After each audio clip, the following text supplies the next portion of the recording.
Blog Talk Radio. Good morning and welcome to Time to Play's Empower Half Hour, where each week one of the professional resources on Time to Play joins us in a podcast to help us have a better life and to enjoy life.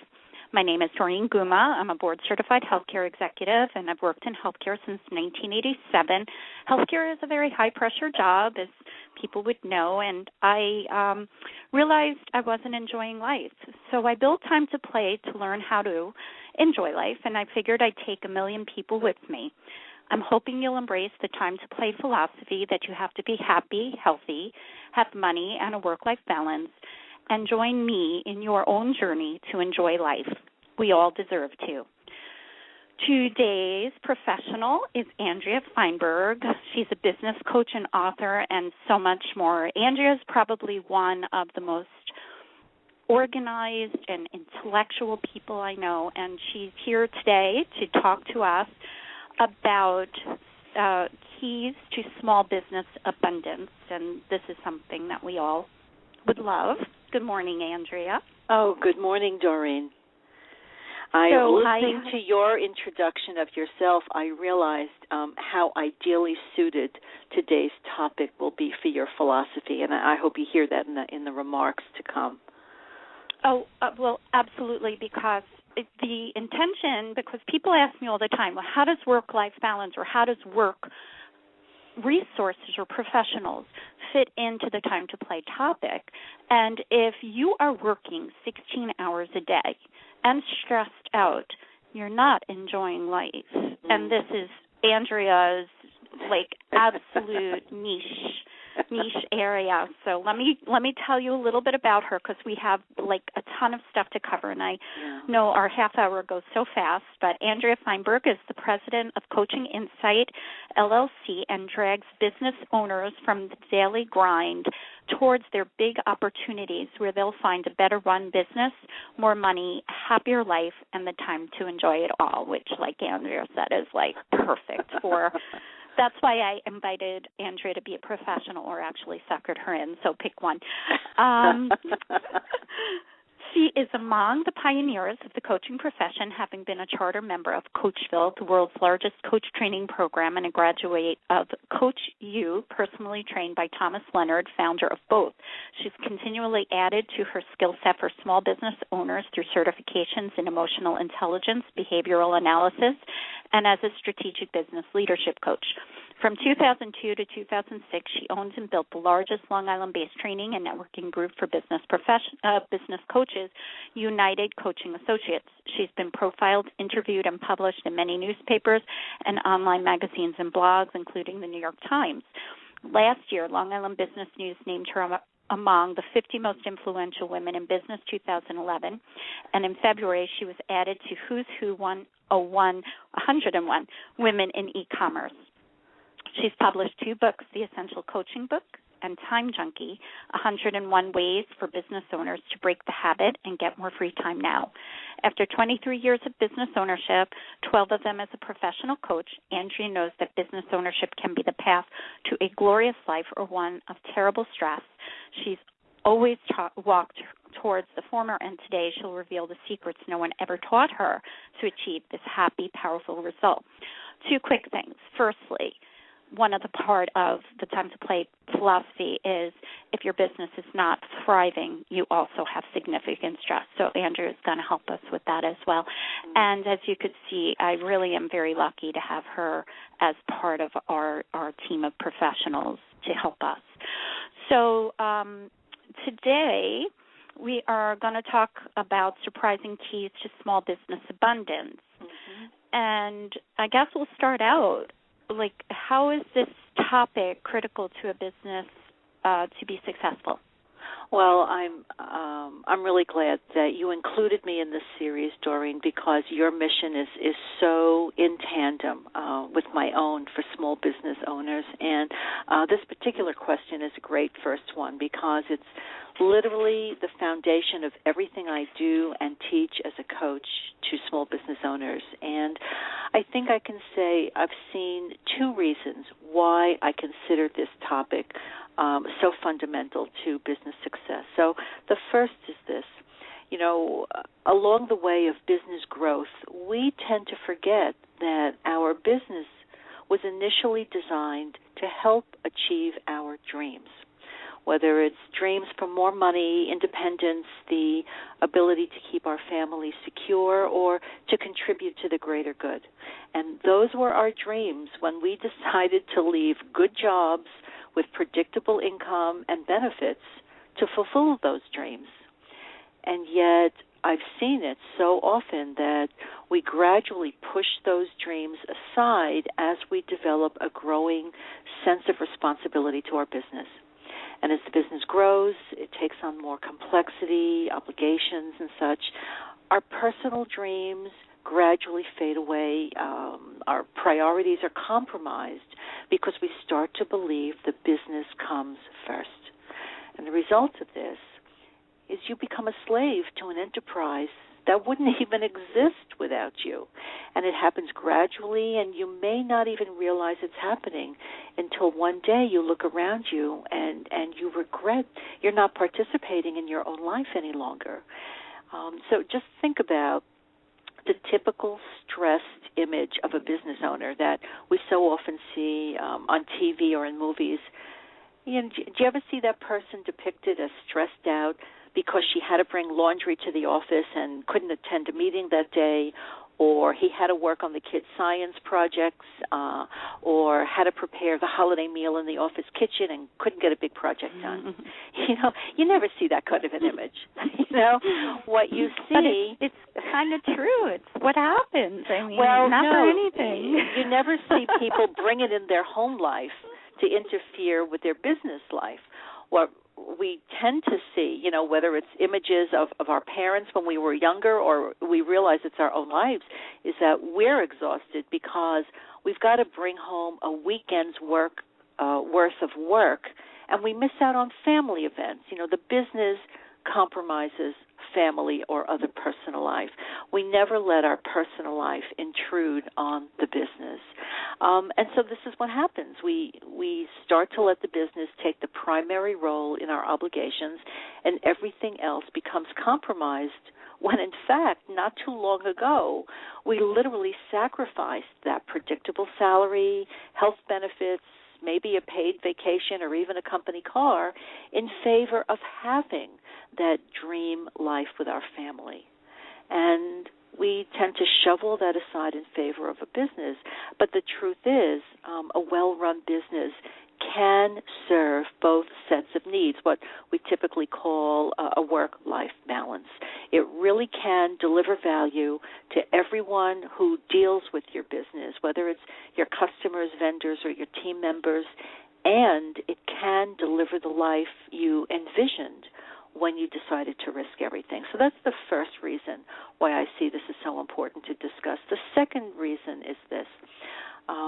As a new business owner, sometimes you're looking for shortcuts and you figure, millions have done this before. I don't have to reinvent the wheel. What tips can I gain from other successful business owners so I don't have to spend years learning this for myself? And sometimes you get real value from following the advice of others. But you also hear a lot of what I'll say are old sayings about business ownership that you may think are, the results of some great collective wisdom, when in fact they literally are old tales that just get in your way, and instead of leading you to success, they're going to send you to an appointment with a doctor because all they do is add stress and gray hair. So I'm talking about beliefs that you hear very commonly, like you got to do everything yourself if you want it done right. Sales is job number one. It takes more time to train someone else than to just handle it myself. And my personal favorite, this place would fall apart without me. I mean, these are myths that too many business owners believe, and they're really destined to destroy real business success. So that's why I think this is such an important topic to address. No, and I appreciate it. And I know that we kind of fall into ruts, and this is something that happens. And it's not necessarily just with your own business, but also nowadays in your work in a regular job, a corporate job where, you feel compelled to spending more time and working harder to keep your job, and show your worth. And all of this stuff does add up into significant stress. So we have another tip that you it's kind of funny. I know you kind of sometimes hesitate to give it. Would you share it today? Would you share us a little bit for this extra third tip for today? Okay. This third tip, in addition to focusing on sales or being in control, this is something that I consider a secret guilty pleasure that not too many people like to talk about because it feels weird to say it, but I believe that this is really a truth. And it's really the kind of kick in the pants reason to start making the changes that I will describe in our conversation. Doreen, do you remember the first movie, Wall Street? Did you ever see that with Michael Douglas?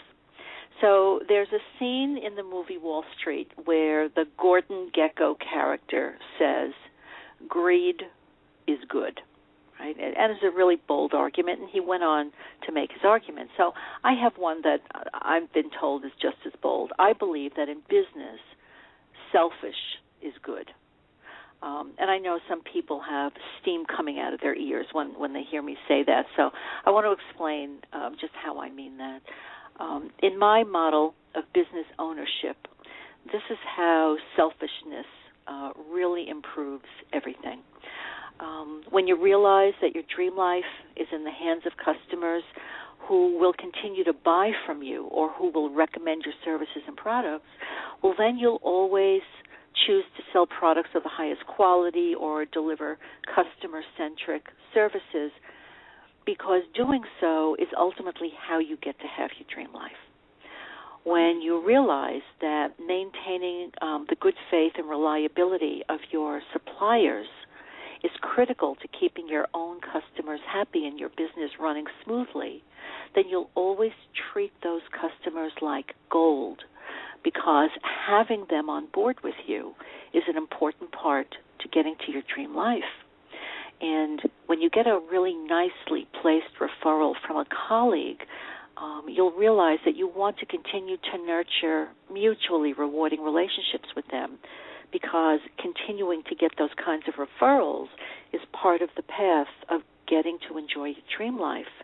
And ultimately, when you realize that your reputation as a business person depends on having a great team in place, you'll always provide the best training, rewards, and environment to attract and keep that team highly motivated and enthused, because having them in place is part of what will get you to enjoy your dream life.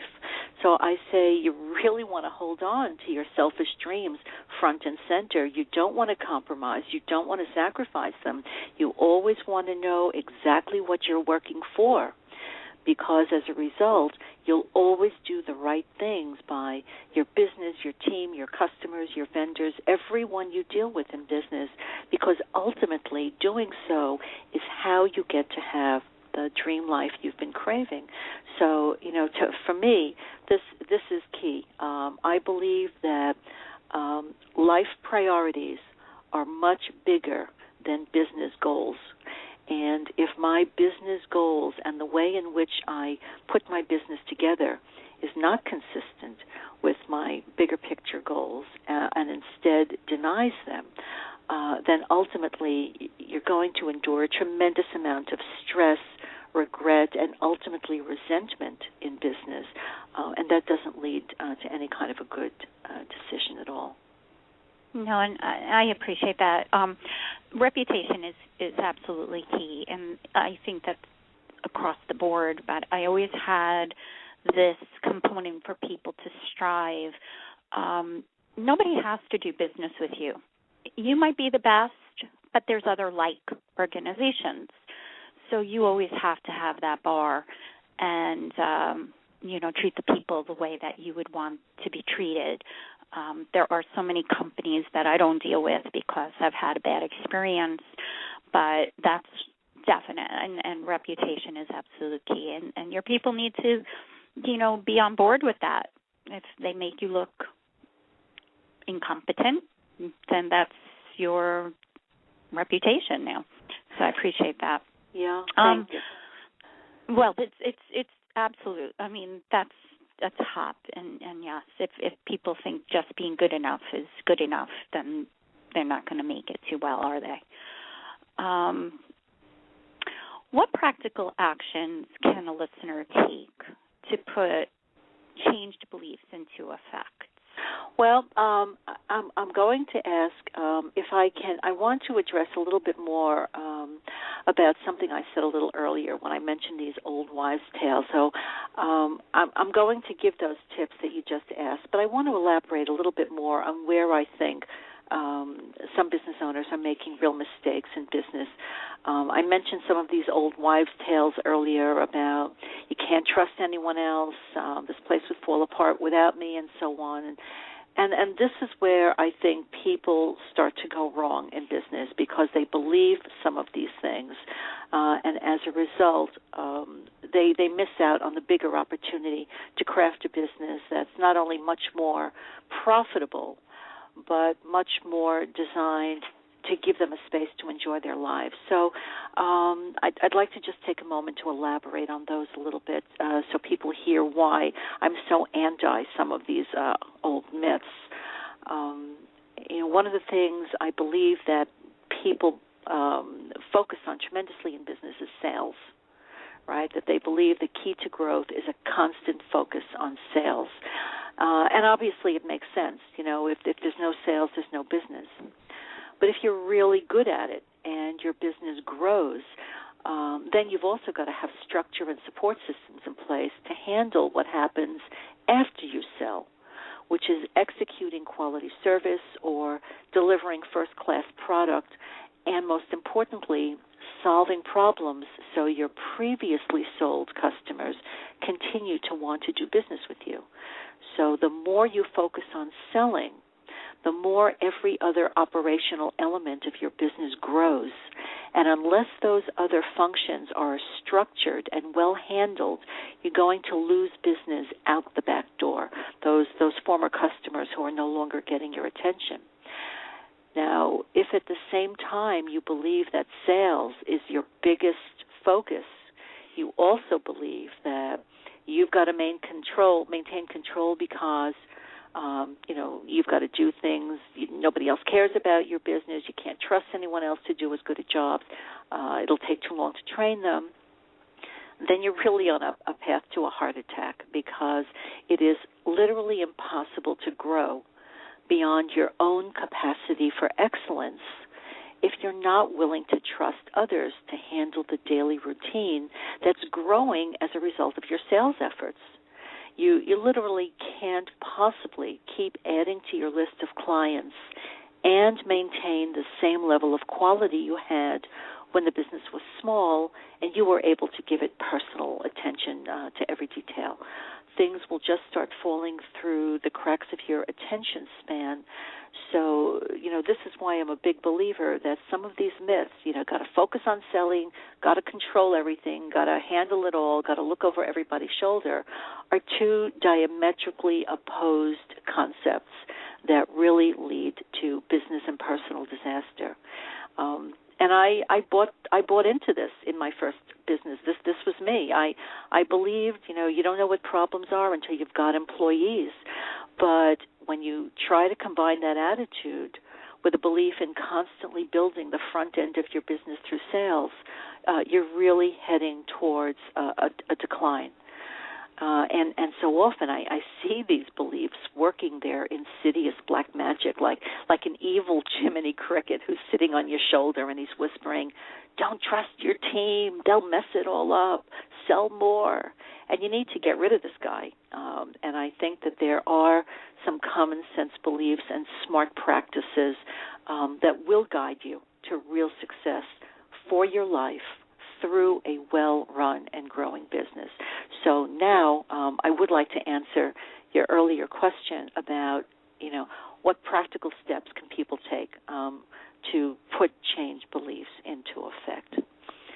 So I have 3 ideas that I consider sort of first steps to making a real change in how your business operates.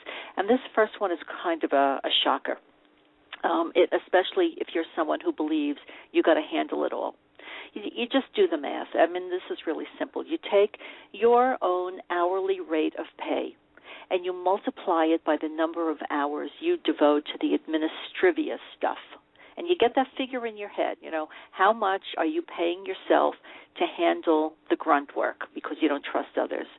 Now you compare that to the cost of a person whose only responsibility is handling those tasks. And let's say that could be anywhere from $5 to $35 an hour. And if you think you can't find capable professional employees at $5 an hour, just let that go. Because there are many ways, and people can get in touch with me after the conversation if they'd like to learn more.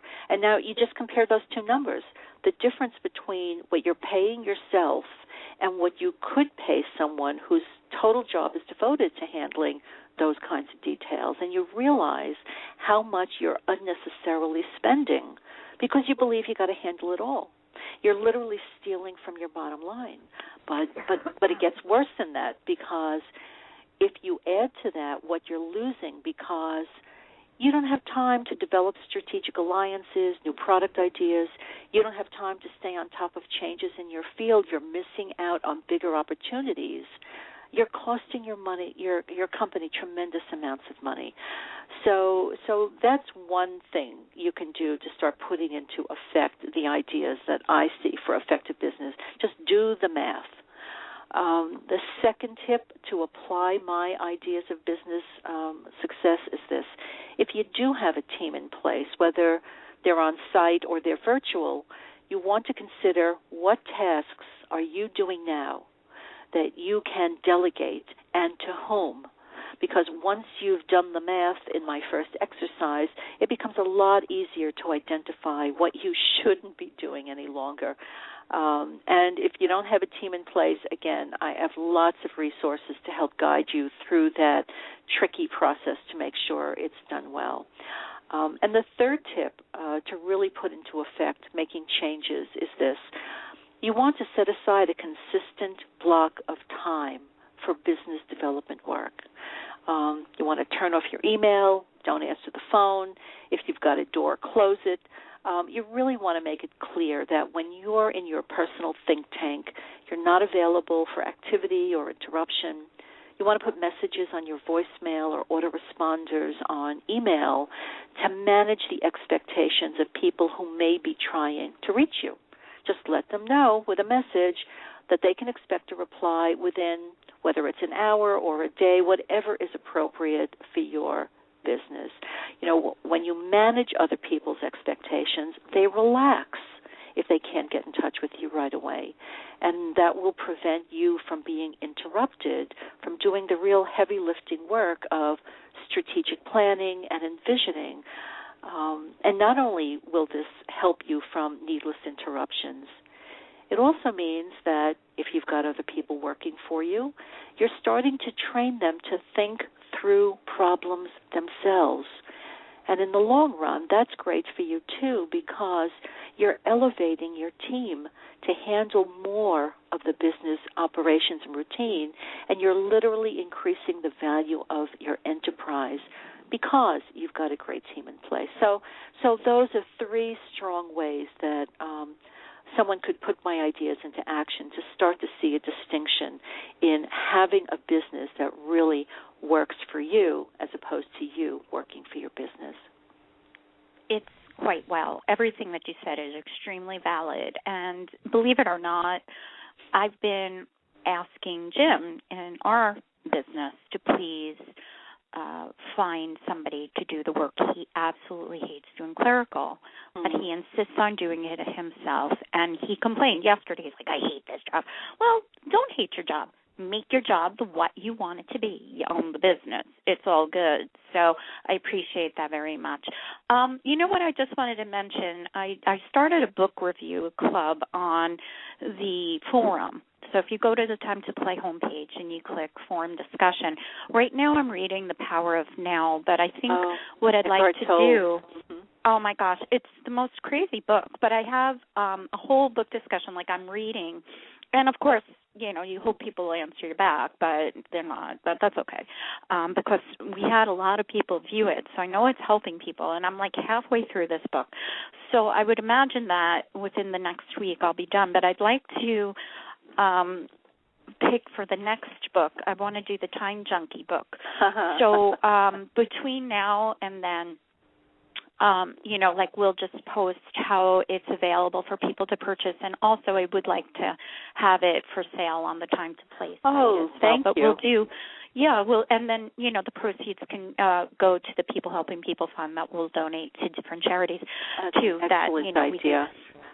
It would be wonderful, but I'd like to do that next. So, you know, we'll have a good book discussion going, and we'll see if we could get, you know, some other people to participate, because all of this I've kind of come up with, honestly, the power to enjoy life, and the way to enjoy life is truly through learning. It's not through sitting there. It's not through complaining.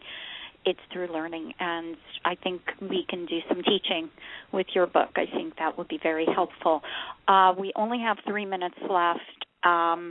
I just want to remind people, too, that for the next podcast, just go on the TimetoPlay side, and you can see who's coming up and who's archived, so you can listen to those, too. I want 2 things. I know you have a last tip, and you have a special gift, and we have 3 minutes. Okay. So go quick. Okay. Well, I'll mention the gift because in light of our conversation today, you know, people may decide they do want to make some changes in their business, but it's difficult to do on their own. So I have a tool that I've made available to my private clients for the last 12 years that's really ideally suited to help someone recommit to their priorities and then establish a plan that not only looks good, but they actually want to pursue it. So I'm offering this as a gift today, and anyone can pick it up. It's at morefreetimezone.com/BHAG, BHAG -gift. morefreetimezone.com morefreetimezone.com/BHAG -gift. And BHAG is a big, hairy, audacious goal, and that's what I hope everyone looks forward to achieving through their business. And yes, I do have a last tip I'd like to share, and it's this. Everything needs to get done in your business. All the tasks that push your product out the door, keep track of progress, help you respond quickly to changing situations, maintain quality, and so on. But it doesn't all need to get done by you, and I hope you're listening, Jim. It doesn't all need to get done by you. You can give yourself a great gift and acknowledge that there's real power in handling just those activities for which you, as the owner, are best suited and will deliver most value to your business. And if this is something that's too hard to do, then find a support team, whether it's mentors, mastermind partners, or a coach who'll listen to you and keep you accountable.